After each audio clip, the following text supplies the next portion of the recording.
Hi, I'm Helen Driggs. I'm the managing editor for Lapidary Journal, Jewelry Artist Magazine. I'm a metalsmith, and I'm going to show you some basic metalworking techniques.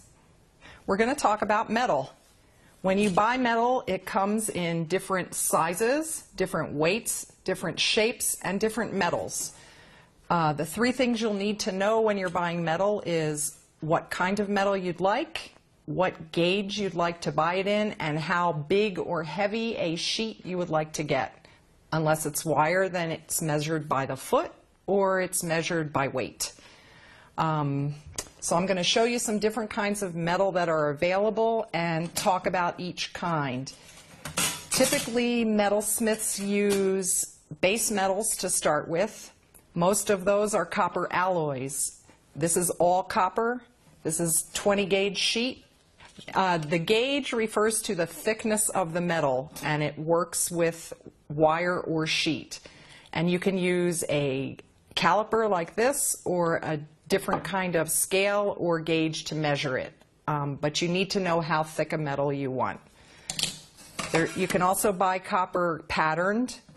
The thicker the gauge metal, the lower the number. So 16 gauge is thicker than 20 gauge metal.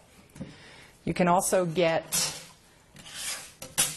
bronze, which is a mixture of copper and another metal, zinc, or proprietary metals according to the mill's formula. There's brass, there's patterned brass, and now they just started making pre-patinaed brass and bronze, which is an exciting new thing because you don't have to use chemicals to get the color on your metal. There's also nickel silver.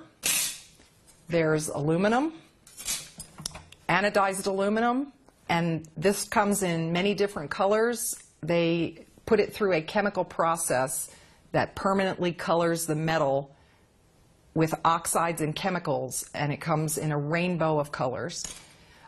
This is tubing. There's also different kinds of bar stock. You can get squares, triangles, rectangles, rod, hollow rod, twisted rod. The best thing to do is look in a metal supplier's catalog or on their website to make your choices. Also, wire comes in spooled coils like this, or they will roll it off a giant spool at the jewelry supply house, and you can buy it by the foot or by the pound.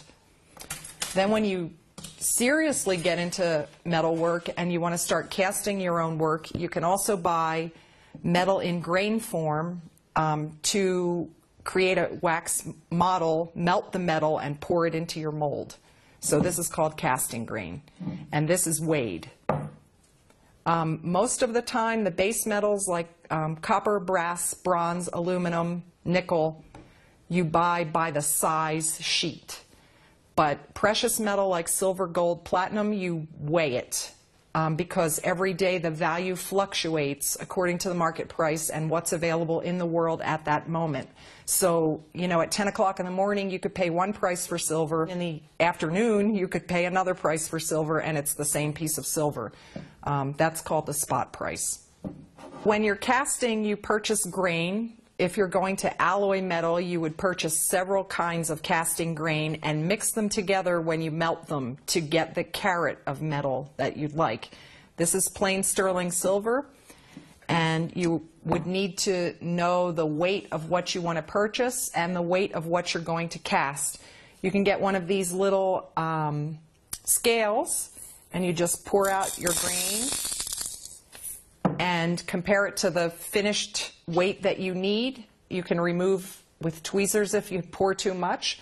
If you're going to alloy metal, you'll need to know what the percentages of metal for the alloy you're creating are. Weigh each metal separately, then mix them together in the crucible before you melt them with the torch.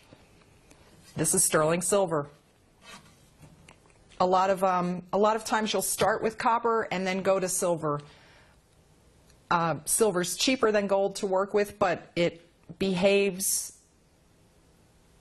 differently from gold. And that's another thing about metal. Each one behaves differently in sawing it, in cutting it, in folding it, in soldering it, in casting it. Each metal has its own properties. And as you get experience with metals, you'll figure out which metal is the proper one for the piece that you'd like to make. So that is a look at how to buy metal, how to measure metal, and how to weigh metal. And you'll need to know that for every project you do.